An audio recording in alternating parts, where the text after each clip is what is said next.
The teacups were still warm. The almond cookies I had baked the night before sat untouched on the porcelain plate. It was 7 p.m., the exact time Thomas usually walked through the door, but this time he wouldn't. I stared at the front door for longer than I cared to admit, almost expecting to hear the sound of his key turning in the lock. But there was only silence, the kind of silence that settles into the bones when something is gone for good. My name is Vivian Carter, and for 15 years I believed I had the kind of marriage people envied. Thomas was calm, accomplished, the kind of man who always made a room feel more grounded the second he entered. He never raised his voice. He was never late. He brought me flowers on Sundays, wore crisp button-downs, and never let me worry about the mortgage. We didn't have children. Life just flowed, as if we were two puzzle pieces that simply clicked. But what I didn't know, what I was about to find out, was that puzzle had missing pieces. And one of them was hidden in a place I had never been allowed to go. Thomas died on a Thursday. They said it was a heart attack. I remember the doctor's face as he said it, kind, rehearsed, detached. Massive myocardial infarction, he said. He went quickly. I nodded like I understood, like it made any difference. But it didn't. Not when you've just lost the only person you thought truly knew you. The funeral was a blur of black clothing, polite condolences, and unfamiliar faces telling me how wonderful my husband had been. I clung to Claire, my best friend since college, who kept handing me water I didn't drink and food I couldn't swallow. It wasn't until my sister Rachel arrived, her perfume too sweet, her hug too long, that something shifted in me. "I'm so sorry, sis," she whispered, her voice just a bit too smooth. Thomas was like a brother to me. I wanted to believe her. I really did. But something in the way she looked at me, it wasn't grief. Later that evening, as she poured herself a drink in my kitchen, she said, "Hey, I know it's not the time, but Thomas loaned me money. I was hoping to get that settled, now that you're taken care of." I stared at her. "What money?" I asked. She blinked, then smiled like I was being silly. "Oh, I guess he never told you." Something inside me twisted. That night I couldn't sleep. I kept walking through our house, touching the furniture like it could tell me something. The bookshelves, the polished floors, the framed wedding photo that suddenly felt like it belonged to strangers. That's when I saw them, Thomas's keys, still sitting on the hallway table. I picked them up and there it was. The key I was never allowed to use. The one shaped differently than the others. The key to his garage. I had asked about it once. Years ago. "There's nothing interesting in there," he said, smiling. "Just tools. Grease. You wouldn't like it." I didn't press. I never pressed. That was our marriage. Easy, comfortable, and full of quiet spaces I wasn't supposed to enter. But now I had nothing to lose. The next morning, I drove out to the garage. It was in the old industrial district, behind a row of crumbling buildings with rusted roofs and weeds curling through cracked asphalt. Not exactly the kind of place you'd expect a man like Thomas to keep anything. But he came here once a week, every Thursday. Like clockwork. I never questioned it. The metal door was heavier than I expected. The key turned with a reluctant groan, and for a moment I stood there, afraid of what I might find on the other side. It smelled like dust and oil. I reached for the light switch, and then I froze. It wasn't a garage. It wasn't tools or boxes or car parts. It was a shrine to a life I never knew existed. I took a slow step inside. The fluorescent lights flickered to life overhead, casting a pale glow over the strangest room I had ever seen. The walls were covered, completely covered, in photographs, news clippings, hand-drawn charts, and travel maps. On one wall, dozens of printed photos were pinned in neat rows like some sort of obsessive collage.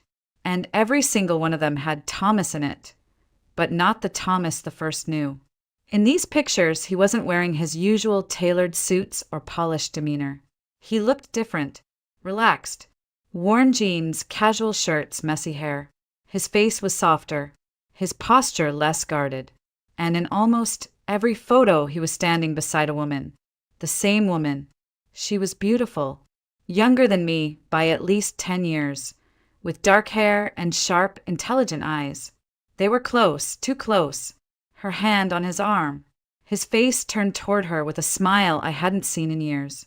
In one photo, they were at the beach, another in a ski lodge, then one at a candlelit dinner. There were timestamps handwritten on the back of some of them, 7 years ago, 5, 3, one from just a few months ago.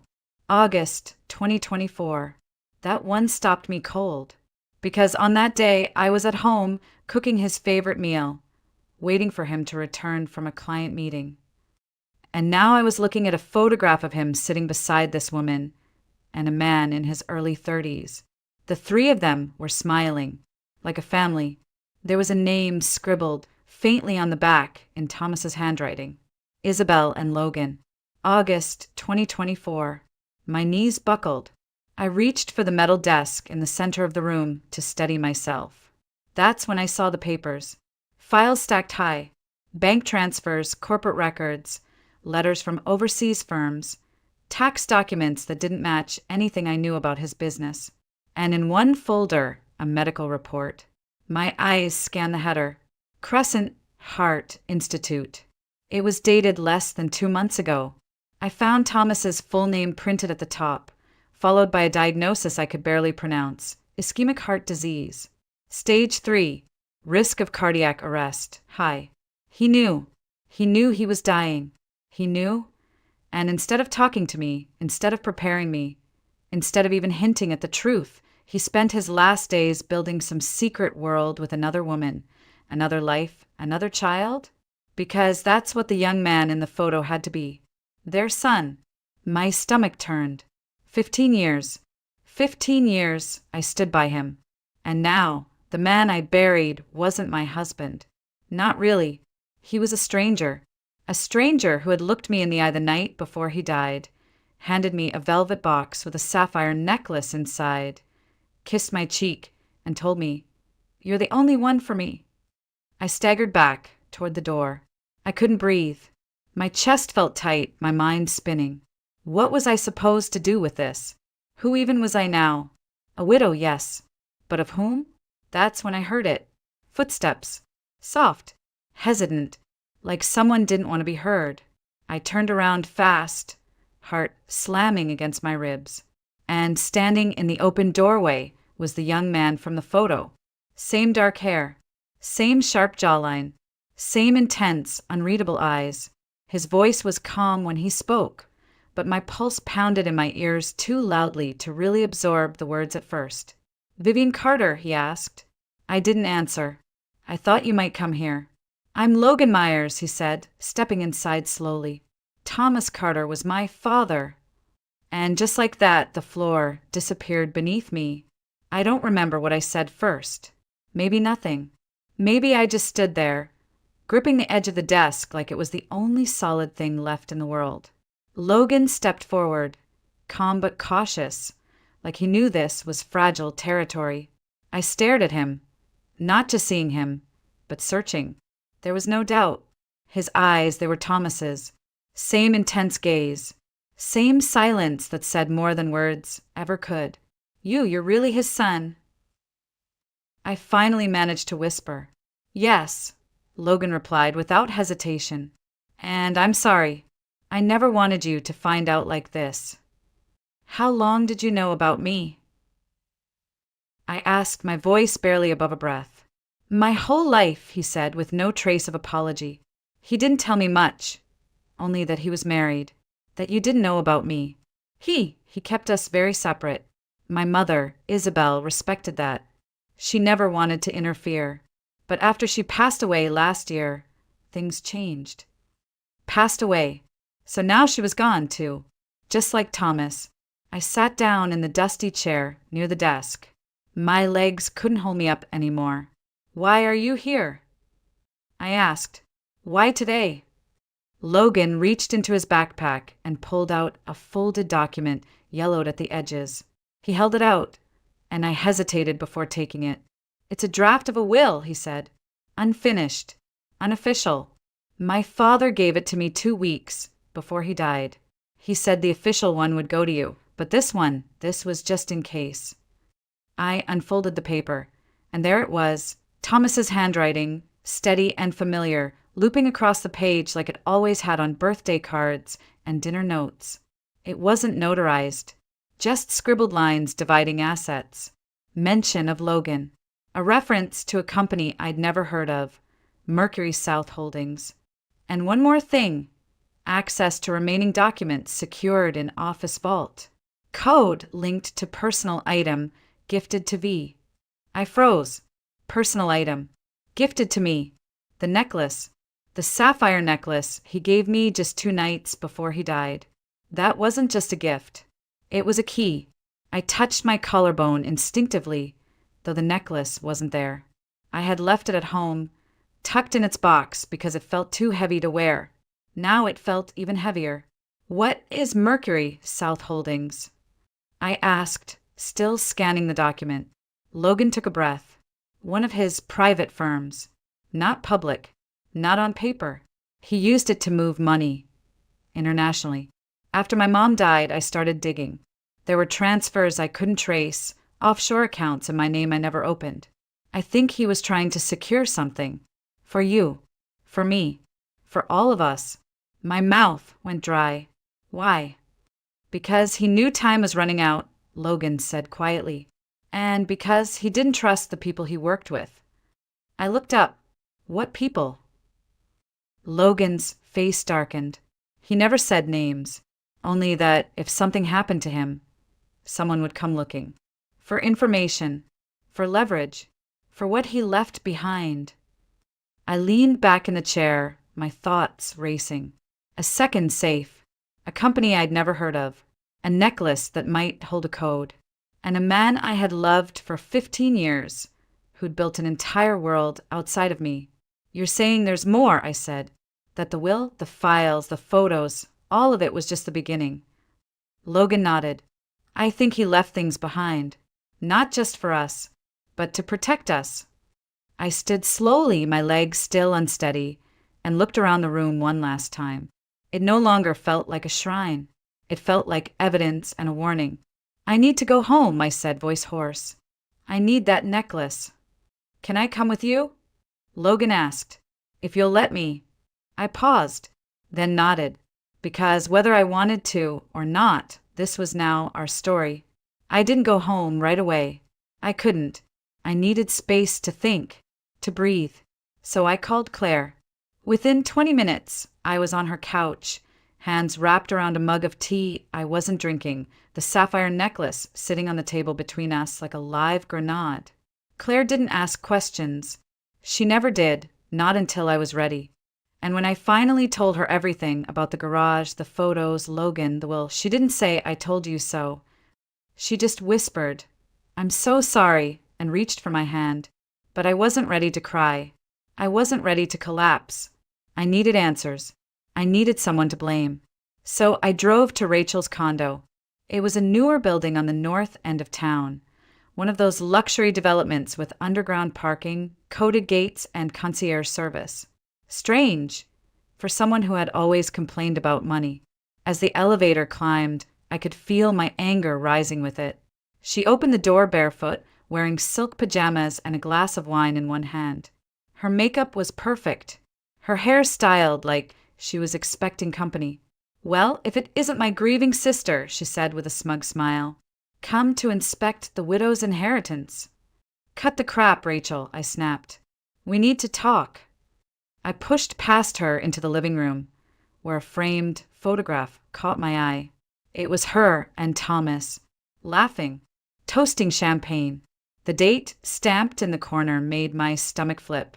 5 years ago. What the hell is this? I demanded, pointing at the frame. Rachel sauntered over, taking a long sip of her wine. Oh, that? A company holiday party. You were too tired to come, remember? Thomas insisted I join him. She said it like it was nothing, like sharing champagne with my husband while I stayed home folding laundry was completely normal. We always got along so well, she added casually. I turned to face her fully. How well, exactly? Her smirk faltered. I know about Isabel, I said. I know about Logan, about the garage, the fake company, the will. I know everything. So if there's more, tell me now. Rachel's eyes narrowed. She walked over to her liquor cart, refilled her glass, and said softly, "Fine. You want the truth." She set the glass down and placed a hand on her stomach. "I'm pregnant," she said, "and it's Thomas's." I didn't move. I didn't speak. My brain just shut down. 10 weeks, she continued. I found out a week before he died. He knew.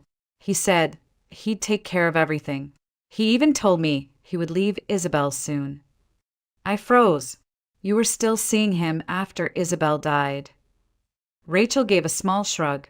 She was never supposed to be permanent. I was always the one who stayed. I felt like I was floating outside my body. The walls, the furniture, the sound of the refrigerator humming, all of it faded into background noise.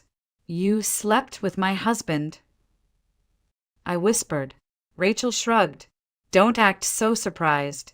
You had your perfect little life, your perfect house, your perfect dinners at 7 o'clock.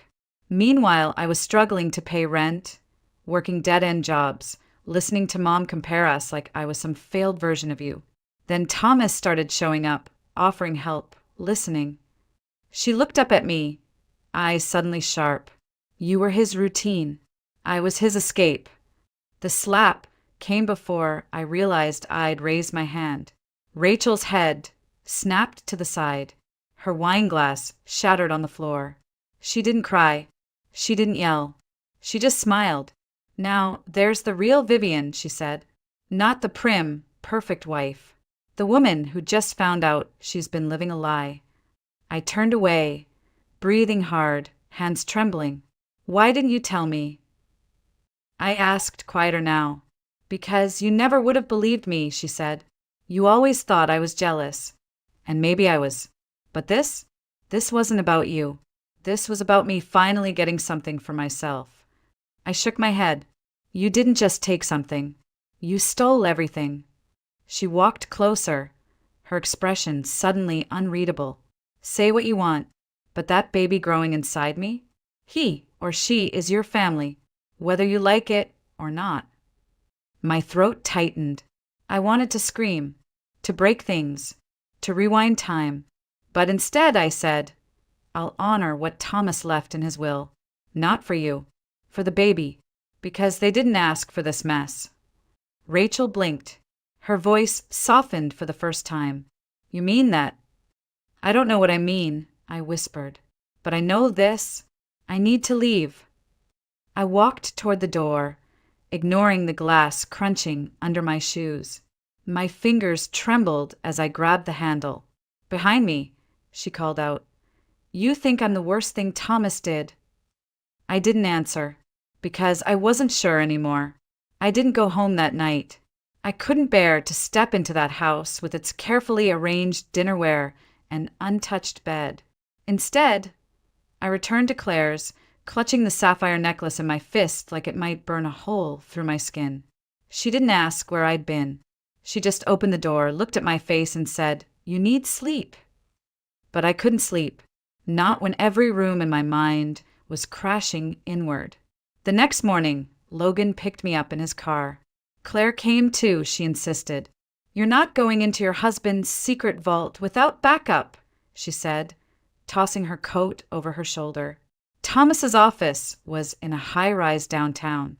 He'd always called it just a satellite space when I asked somewhere to take private meetings, he'd said. I never once set foot inside. But Logan had a key card. "I'm listed as a co-owner," he said, scanning us through security. The receptionist barely glanced up. Thomas had built a life so compartmentalized, it never needed explaining. The elevator ride felt like years. At the 14th floor, Logan led us to a glass-walled office with cold, modern furniture and no trace of warmth. Not a single photo of me. No framed memories.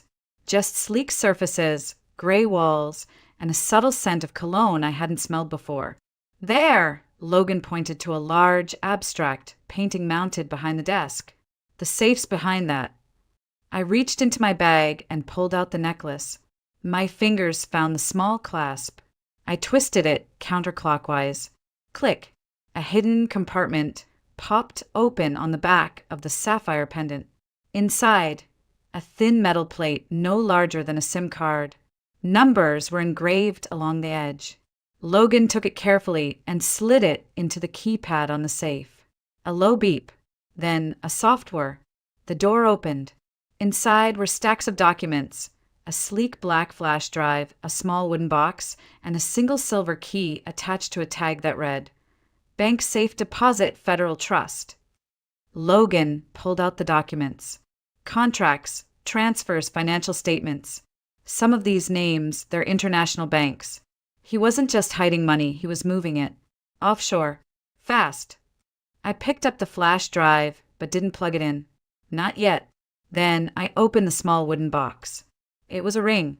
A simple gold band with a small diamond. My breath caught in my throat. It wasn't mine. Inside the band, an inscription. And always. Not V. Not me. N for Isabel. Jesus, Claire whispered beside me. Logan looked away, jaw tight. He bought her a ring, I said, my voice barely audible. He was going to propose. Or maybe he already had. I couldn't move, couldn't speak, couldn't cry, because there in the cold silence of my dead husband's office, I realized the truth I hadn't dared name. He loved her. He might have loved me too in his own way. But her? She got the part of him that was real, the part that smiled in photographs, that vacationed, that laughed. And the rest? The rest was a performance. A polished husband with dinner at 7 o'clock, roses on Sundays, and a safe full of secrets. Then Logan handed me a letter, folded neatly, my name on the front. I unfolded it with shaking hands. Vivian, if you're reading this, it means I'm gone. I'm sorry. I never had the courage to tell you the truth, to say out loud what I should have said years ago. I was selfish. I built 2 lives because I couldn't give up either. And in the end, it cost me everything. I loved you. I know that sounds empty now. Maybe it always was. But I did, in the only way I knew how. I wanted you to have peace, to be safe.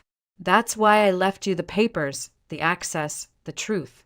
Use them how you see fit. Burn them, bury them, or expose it all. It's your choice now. Forgive me if you can. If not, I understand. Thomas. I stared at the page until the words blurred. Then I passed it to Claire. She read it silently, then handed it to Logan. He didn't say anything. None of us did, because what was there to say? The man we'd all thought we knew had shattered like glass, and all we could do now was decide what to do with the shards. We left the office in silence, the kind of silence that doesn't come from peace, but from the absence of anything left to say. Claire drove. Logan sat beside me, and I stared out the window watching Charleston blur into a palette of autumn gray. My dead husband had lived a life I never touched. Now we were holding the pieces of it in our hands, and we didn't know who else was watching. That night, as I tried to sleep on Claire's pull-out couch, my phone rang. Unknown number. Vivian Carter, a man's voice said. Yes, I answered, already on edge. This is Gordon Blake. I was a business associate of your husband's. My stomach dropped. I believe you have something that belongs to me. I don't know what you're talking about. Yes, you do, he said, calm as still water. The documents from the safe. Some of them concern international transfers, accounts I helped set up. I suggest we meet. I'm not meeting anyone. You will, he said, because the other people Thomas worked with, they're not as polite as I am. They don't ask. He hung up. I stared at the ceiling for a long time, heart racing. In the morning, I told Logan. His jaw clenched as he paced the room. He contacted me too, he said. But there's more. Last night, someone else called. He handed me a slip of paper. Victor Crane. He claims he's the original source of the funds Thomas moved. He said if we don't return everything by the end of the week, there will be consequences. I didn't ask what that meant. I didn't need to. Logan pulled out the silver key from the safe. We still have the deposit box, he said. Whatever's inside might help explain who really owns what. But do we really want to open another box? I asked, trying to keep my voice from cracking. What if all it does is make things worse? Claire sat beside me. Then at least you'll know. The not knowing, it's what's killing you. She was right. So we made a plan. First, the bank.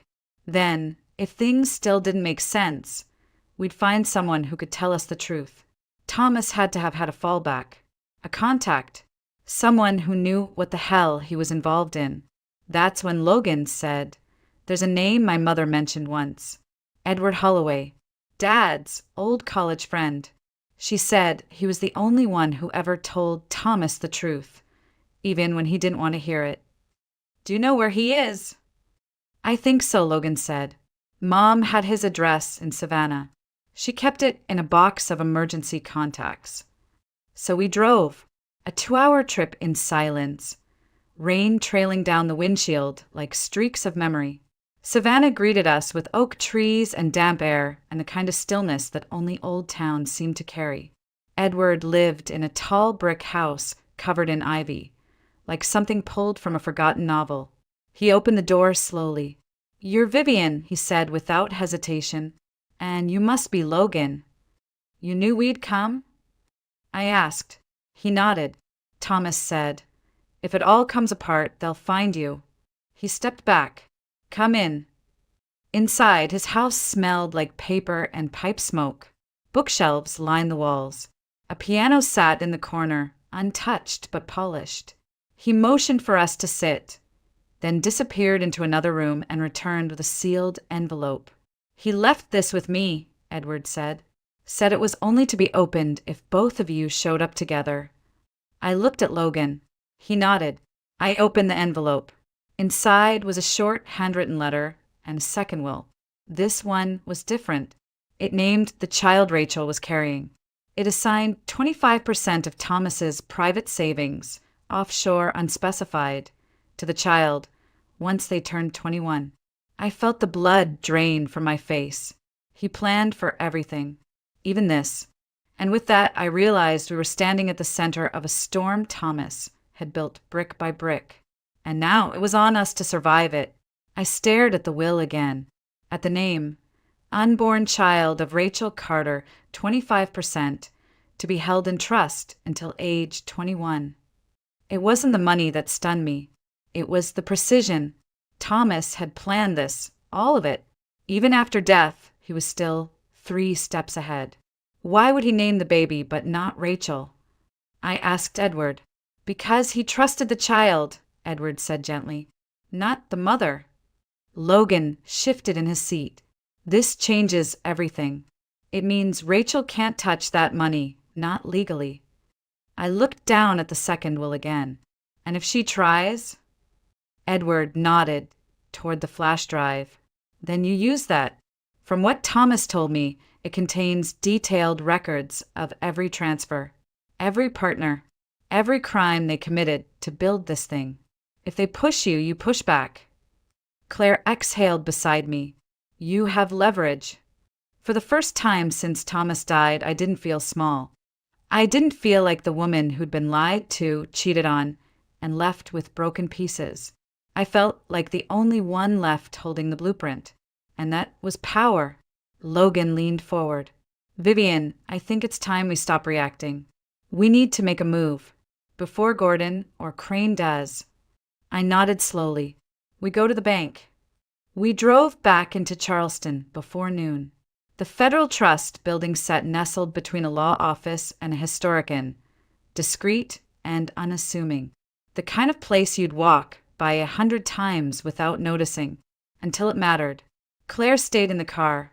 "Just text if it gets weird," she said. "And if they don't let you in, cry. Nobody says no to a woman crying at a bank." Logan smiled at that. I didn't.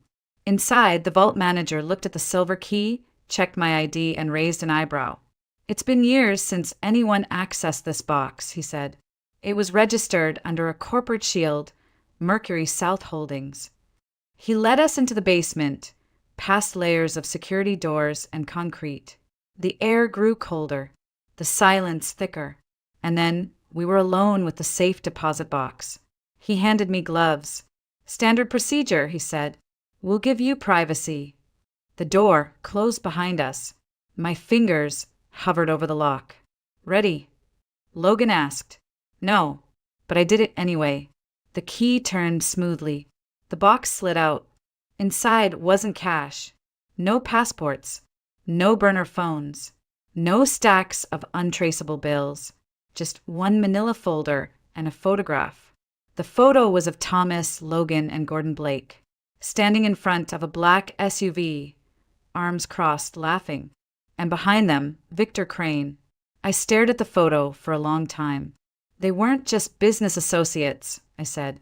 They were a team. Logan opened the folder. Dozens of signed agreements. Shell company registrations. Payoffs. And one document marked Crane Blackmail Insurance in bold red ink. It wasn't just leverage. It was a loaded gun. Thomas kept proof, I whispered, of everything. And in that moment, I understood. He hadn't just left me a mess. He'd left me a weapon. Now it was my choice who to aim it at. We didn't go home. We went to the lawyer. His name was Marcus Doyle, and he'd represented my father's estate years ago. Straightforward, discreet, and allergic to drama. I told him everything. Almost. Not about the affair. Not about Rachel. Just the parts that mattered legally. The documents, the threats, the offshore accounts. He didn't blink. "Do you want to press charges?" he asked. "No," I said. I want insurance." He nodded. "Then we'll copy everything. Digitally. Physically. Store backups in 3 locations. One here. One with you. And one with someone not connected to you." "I know just the person," Claire said, smiling grimly. We spent hours scanning files. Thomas had kept meticulous records. Names, dates, wire logs, fake invoices. It wasn't just shady business. It was criminal enterprise. International. And with Thomas gone, they thought the evidence had vanished. They were wrong. By the end of the day, Marcus had drafted a simple letter. I added one line at the bottom in my own handwriting. "Try me. VC." We sent it to Gordon Blake's office via courier. He called within 15 minutes. "You think you're clever," he hissed into the phone. "You're in over your head." "No," I replied calmly. "You are. Because the next call I make is to the IRS. And after that, Interpol." There was a pause, then laughter. "All right," he said. "What do you want?" "Nothing," I said.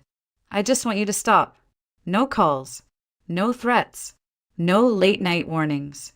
You touch me or anyone I know, and the folder goes public. Every file. Every signature. You don't want that kind of trouble." "I already have that kind of trouble," I said. "The difference is I'm not afraid of it anymore." He hung up. 2 hours later, Victor Crane called. His tone was different. Smooth. Polished. Like a man used to charming his way through locked doors. "Vivian," he said, like we were old friends. "I've heard about your discoveries. I think we're starting off on the wrong foot." "There is no foot," I said. "Just your signature on a dozen illegal transfers." He laughed softly. "All hypothetical, of course." I let the silence stretch. Then I said, "I know you think you can handle this, but here's the thing, Mr. Crane. I have no reputation to lose, no company to protect. I have nothing left of the life I knew, and that makes me very, very dangerous." That shut him up. I ended the call. Logan and I sat on Claire's porch that night, the flash drive in his pocket, a copy of the folder buried in the planter box behind us. Paranoid? Maybe. But when you've been lied to by the person you trusted most, paranoia starts to feel like survival. "I didn't know he was capable of all this," Logan said quietly. "My mom, she always said he was complicated, but I thought she meant sad, not corrupt." "He was both," I said, "and maybe more." I stared up at the stars, cold and steady above us. "We're not done yet," I said. "There's one more thing we haven't opened." Logan frowned. "What?" "The flash drive." The flash drive was small, black, unmarked, like it had nothing to say unless you asked the right way.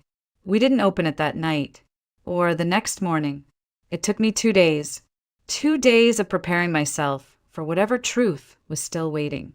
2 days of rehearsing my reactions, as if practicing would make betrayal feel any less sharp.